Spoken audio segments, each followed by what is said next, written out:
Hi అండి. నమస్తే. రంజాన్ మాసం స్టార్ట్ అయింది అంటే అందరూ హలీం తినడానికి ఇష్టపడుతుంటారు కదా! ఈ హలీంని ఇంట్లో చేయడం చాలా కష్టంగా ఉంటుంది అనుకుంటారు కదండీ! అదేం లేదండి. హలీంని ఎంతో ఈజీగా, హైజీనిక్‌గా ఇంట్లో ఎలా ప్రిపేర్ చేసుకోవాలో మీకు స్టెప్ బై స్టెప్ మీకు చూపిస్తానండి. మీరు కూడా నేను చూపించిన విధంగా చేసినట్లయితే హలీంని బయట అస్సలు కొనరు. టేస్ట్ కానీ, కన్సిస్టెన్సీ కానీ అచ్చం హైదరాబాదీ హలీం ఎలా ఉంటుందో అలాగే ఉంటుంది. నేను ఈ హలీంని పక్కా కొలతలతో చూపించబోతున్నాను కాబట్టి ఈ వీడియోని ఎక్కడ స్కిప్ చేయకుండా పూర్తిగా చూడండి. ఇప్పుడు ఈ మటన్ హలీంని ఎలా చేయాలో చూద్దాం. ముందుగా హాఫ్ కప్పు వరకు గోధుమ రవ్వని ఒక గిన్నెలోకి వేసుకొని 2 టేబుల్ స్పూన్ కందిపప్పు, అలాగే 2 టేబుల్ స్పూన్ వరకు శనగపప్పు వేసుకోవాలి. 3 టేబుల్ స్పూన్ మినపప్పు. దీనివల్ల హలీంకి మంచి ఎలాస్టిసిటీ వస్తుంది. ఇందులోనే 2 టేబుల్ స్పూన్ బాస్మతి రైస్. ఈ రైస్ వేసుకోవడం వల్ల రుచితో పాటు స్మెల్ కూడా చాలా బాగుంటుంది. వీటితో పాటు ఒక 10-15 వరకు బాదాంలను కూడా వేసుకొని ఇప్పుడు ఇందులో నీళ్లు పోసి ఈ పప్పులన్నిటిని ఒక 2-3 సార్లు బాగా శుభ్రంగా కడుక్కోవాలి. ఇలా పప్పులన్నిటిని బాగా కడిగిన తర్వాత గిన్నె నిండా నీళ్లు పోసుకొని ఒక గంట లేదా 2 గంటల పాటైనా కూడా వీటిని బాగా నాననివ్వాలి. ఈ హలీం కోసం నేను ఇక్కడ 750 గ్రామ్స్ వరకు విత్ బోన్స్తో సహా ఇలా పెద్ద సైజులో ముక్కలుగా తీసుకున్నానండి. హలీం చేయడానికి ఇలా పెద్ద సైజులోనే ముక్కలుగా తీసుకోవాలండి. దీన్ని ఇప్పుడు శుభ్రంగా కడిగి రెడీగా పక్కన ఉంచుకోవాలి. ఇప్పుడు స్టవ్ మీద ఒక కుక్కర్ పెట్టుకొని అందులోకి పావు కప్పు వరకు ఆయిల్, అలాగే పావు కప్పు వరకు నెయ్యి కూడా వేసుకోవాలి. ఆయిల్ హీట్ అయ్యాక 3 పెద్ద ఉల్లిపాయల్ని ఇలా సన్నగా పొడుగ్గా కట్ చేసుకొని వేసుకోవాలి. మంటని హై ఫ్లేమ్లో ఉంచి ఒక 2-3 నిమిషాల పాటు కలుపుకుంటూ ఈ ఉల్లిపాయ ముక్కలు దోరగా వేగే వరకు వేయించుకుంటే సరిపోతుందండి. ఇవి మరి ఎక్కువగా వేగనవసరం లేదు. ఉల్లిపాయలు ఇలా లైట్గా వేగిన తర్వాత ఇందులోకి 2 టేబుల్ స్పూన్ వరకు అల్లం వెల్లుల్లి పేస్ట్ వేసి పచ్చివాసన పోయే వరకు కలుపుకోవాలి. ఉల్లిపాయలు ఇలా లైట్గా వేగి అల్లం వెల్లుల్లి పేస్ట్ పచ్చివాసన పోయి వేగిన తర్వాత ఇప్పుడు ఇందులోకి ముందుగా కడిగి పెట్టుకున్న మటన్ని వేసుకొని అంతా బాగా కలిసేటట్టుగా కలుపుకొని హై ఫ్లేమ్లో ఒక 4-5 నిమిషాల పాటు, అంటే మటన్లో నుండి నీళ్లు ఊరుతాయి కదా, ఆ నీళ్లు మొత్తం ఇనికిపోయే వరకు, అలాగే మటన్ ఇలా కొద్దిగా కలర్ చేంజ్ అయ్యేంత వరకు కలుపుతూ ఉండాలండి. చూడండి, మటన్ ఇలా కొంచెం వేగాక ఇందులోకి పావు టేబుల్ స్పూన్ పసుపు, అలాగే 1 టేబుల్ స్పూన్ ఉప్పు, రుచికి సరిపడా ఉప్పు వేసుకోండి.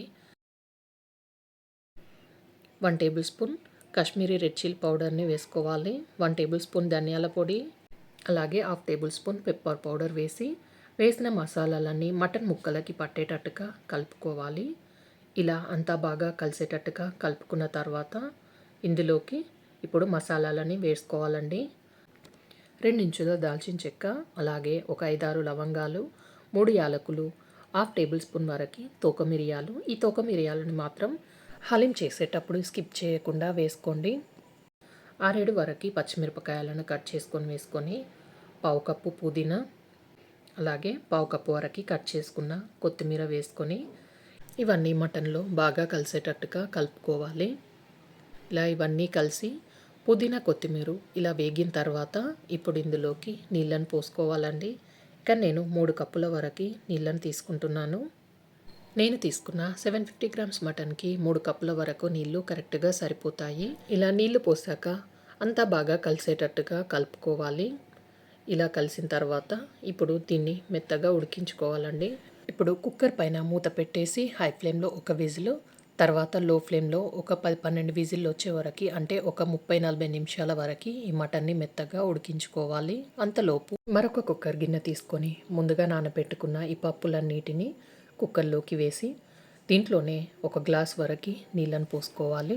కుక్కర్ పైన మూత పెట్టేసి ఒక 5-6 విజిల్లు వచ్చే వరకు, అంటే ఈ పప్పులన్నీ మెత్తగా ఉడికే వరకు ఉడికించుకోవాలి.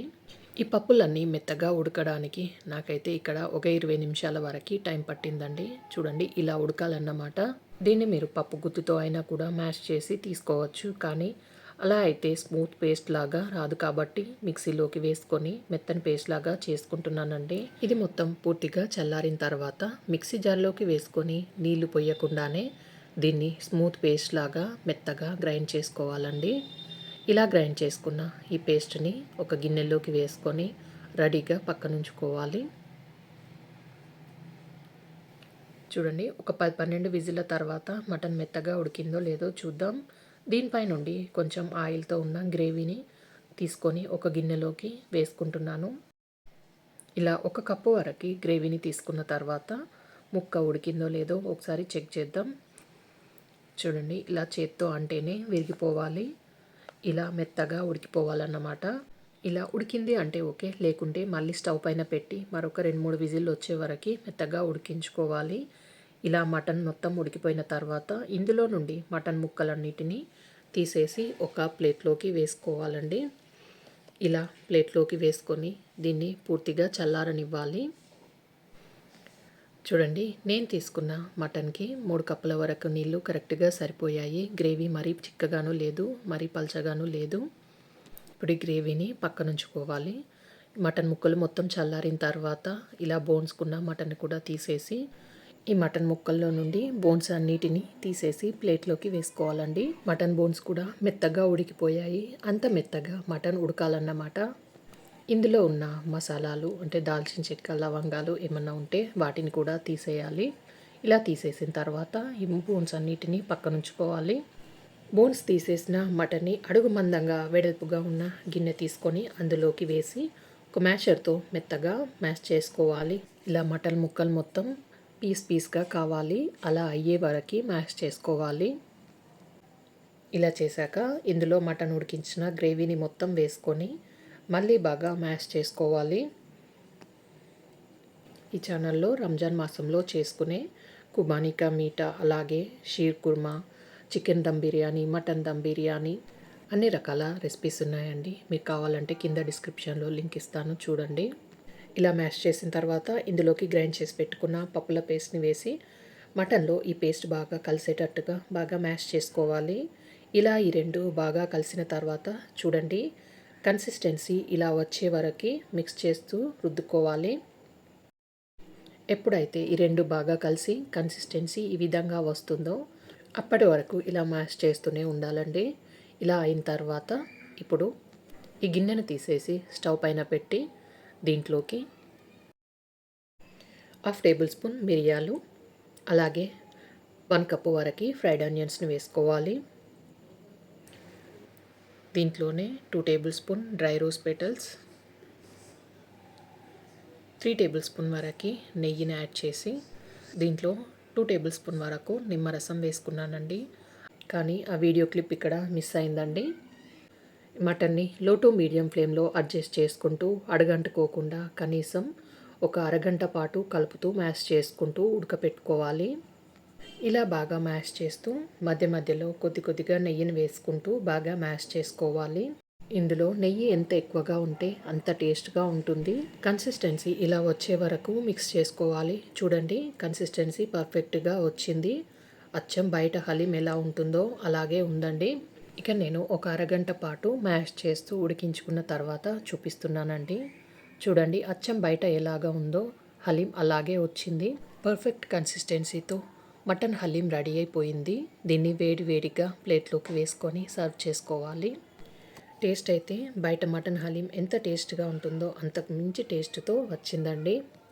ఇలా ఇంట్లోనే మనం హైజీనిక్గా మటన్ హలీంని చేసుకోవచ్చు.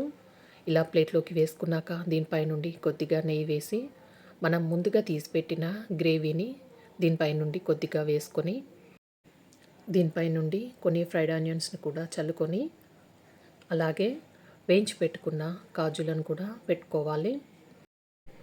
అలాగే చిన్నగా కట్ చేసుకున్న పుదీనాను వేసుకొని కొద్దిగా నిమ్మరసం పిండి మీ ఇంట్లో వాళ్ళకి వేడిగా సర్వ్ చేయండి. వాళ్ళందరికీ చాలా బాగా నచ్చుతుంది. ఈ రెసిపీ కనుక మీకు నచ్చితే ఈ వీడియోకి లైక్ చేయండి, షేర్ చేయండి, సబ్స్క్రైబ్ చేయండి. Thanks for watching.